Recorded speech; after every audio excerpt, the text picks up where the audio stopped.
પ્રોત્સાહનનો યોગ્ય સમય. એકવાર એક વૃદ્ધ વ્યક્તિ 19મી સદીના મહાન પેઇન્ટર પાસે પહોંચી ગઈ. તેમણે નિવૃત્તિ પછી ચિત્રો દોરવાનું શરૂ કરેલું. થોડા સમય પહેલાં જ કેટલાક ચિત્રોની સિરીઝ બનાવીને પૂર્ણ કરી હતી. આ ચિત્રો માટે તેમને પોતાને બહુ ઊંચો અભિપ્રાય હતો.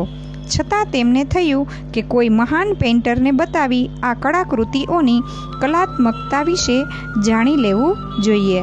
જો કે વૃદ્ધ વ્યક્તિએ પહેલા પેઇન્ટરને એવું નહોતું કહ્યું કે આ તેમના પોતાના ચિત્રો છે. તેમને એમ હતું કે જો હું આમ કહું અને હું તેમની સામે જ બેઠો હોઉં તો શક્ય છે કે મને રાજી રાખવા માટે પણ તેઓ ખરો અભિપ્રાય ન આપે. પેલી મહાન વ્યક્તિએ ચિત્રો એક પછી એક ધ્યાનથી જોવાના શરૂ કર્યા, પણ તેમાં તેમને કોઈ કલાત્મકતા લાગી નહીં. એટલે તેમણે કહ્યું, આ ચિત્રોમાં મને કોઈ યોગ્યતા દેખાતી નથી. મારા મત મુજબ આ વ્યક્તિએ પેઇન્ટિંગ કરવા પાછળ તેનો સમય ખોટો બરબાદ કરવાને બદલે કોઈ બીજી પ્રવૃત્તિ કરવી જોઈએ. આવું બોલતા તેમને ખૂબ દુઃખ થયું, પરંતુ તે ખોટું બોલી શકે તેમ નહોતા. વૃદ્ધ પણ દુઃખી થયા. તેમણે જતા પહેલાં બીજી થોડી કૃતિઓ જોવા માટે વિનંતી કરી અને યુવાનીમાં પોતે બનાવેલા ચિત્રો બતાવ્યા.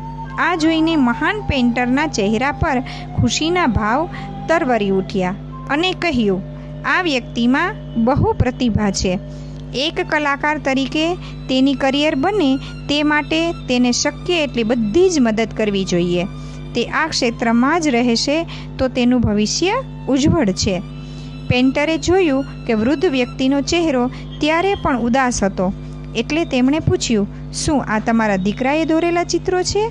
ત્યારે વૃદ્ધ બોલ્યા, આ પેઇન્ટિંગ્સ બનાવનાર પણ હું પોતે જ છું, પરંતુ આજથી 40 વર્ષ પહેલાંનો કાશ મેં પ્રશંસાના આ શબ્દો સમયે તે સાંભળ્યા હોત. આ પરથી આપણને જાણવા મળે છે કે કોઈ પણ વ્યક્તિને તેની કુશળતા કે ક્ષમતા માટે યોગ્ય સમયે પ્રોત્સાહન મળવું જોઈએ. એવું ન થાય ત્યારે વ્યક્તિ બીજી દિશામાં ફંટાઈ જાય છે અને ત્યારે તેને તો નુકસાન થાય જ છે, સાથે તેની ક્ષમતાનો લાભ નહીં લેનાર સમાજને પણ નુકસાન થાય છે.